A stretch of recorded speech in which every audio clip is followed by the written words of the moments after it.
তাহলে রাখি দিই না? রাগ করলেন না তো? কি রাখি দিই? রাগ করবেন না তো? না আসলে মনে হয় আমার সাথে কথা বলার মুভমেন্ট আপনার নাই। না আমি মানে আসলে কি মানে বলবো একদম আমি, মানে চাপের মুখে কল দিচ্ছি শুনলে না? আসলে কি বলবো আমি বুঝতে পারতেছি না, এই জন্য আর কি। আবার ভুল কিছু বললে যদি হাসেন। কি বলেন এগুলো? কেন? হুম, বিদেশে বন্ধু অনেক আছে, ওদের সাথে তো আমার সাথে ভালো আঙ্গিকে কথা বলতে পারেন। আমি না হয় দেশের বন্ধু, আমার সাথে তার ইংলিশে বলা লাগবে না, অন্য কোনো সমস্যা নেই। আমি তো বাংলা ভাষা বুঝি, আর আপনিও বাঙালি আমিও বাঙালি, তাতে আমার সাথে কথা বলতে তো আরো আপনার সুবিধা বেশি। হুম, ঠিক আছে, সেজন্যই আসলে আমি চাই না যে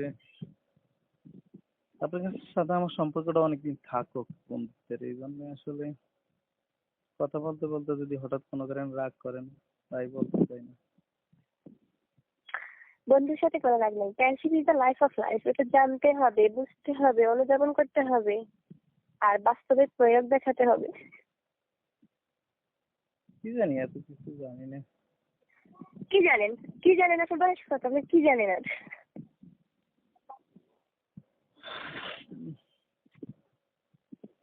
কি বলবো বুঝতে পারতেছি না। তাহলে রাখি দিই। আমি বুঝছি আপনার খারাপ লাগতেছে কথা বলতে আমার সাথে।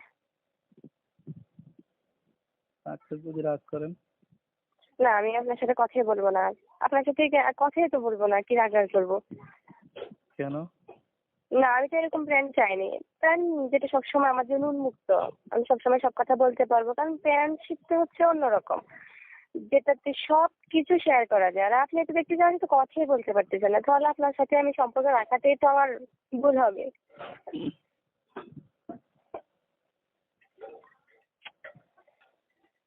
হ্যালো? আচ্ছা, ভালো আছেন আপনি? এতক্ষণ পরে না? হুম, হ্যালো? হুম, হুম। শিখতেছেন না? আপনি জিজ্ঞেস করি, আচ্ছা, আপনি কি নামাজ পড়েন? কেন করবো না? আমি কি মুসলমান না? করি। আর আপনি কি মনে করেন জানি না, আসলে জীবনে ফার্স্ট ফ্রেন্ড ফেসবুক ফ্রেন্ড আপনি, তাও আমার ইয়ে দিয়ে। কিন্তু আমি কোনো ফেসবুক চালাই না বা অন্যদিকে কোনো মানে সময় ব্যয় করি না, এই আর কি। ঠিক আছে, আসলে কি বলবো। আচ্ছা বলেন, আপনি বলেন, আমি শুনি। আচ্ছা থাক, লাগবে না। কেন? আমি এরকম বন্ধু পছন্দ করি না যে আমি শুধু বলবো পাগলের মতো। পাগল যেরকম রাস্তা দিয়ে হাঁটে, কে কিছু বলে না, ও এমনিতে কত কথা বলে। এখন আমারও অবস্থা হচ্ছে ওটা যে আমি পাগল হবো, আপনার সাথে কথা এমনিতে বলবো, আপনার কোনো উত্তর দিবেন না, আমাকে কোনো প্রশ্ন করবেন না। যাক আমি আর না কথাই বলবো না। মাফ করবেন, আমার মাফ করবেন, আমি এই জন্যই কথা বলতে চাই না, আসলে আমি এই মুহূর্তে কি বলবো আপনারে।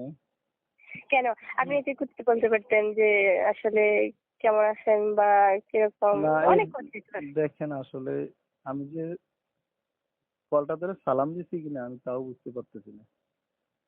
কেন এই মানে এই কি অবস্থা জন্য কেন আপনার? হঠাৎ করে আপনারা কে যেন কল দিলেন।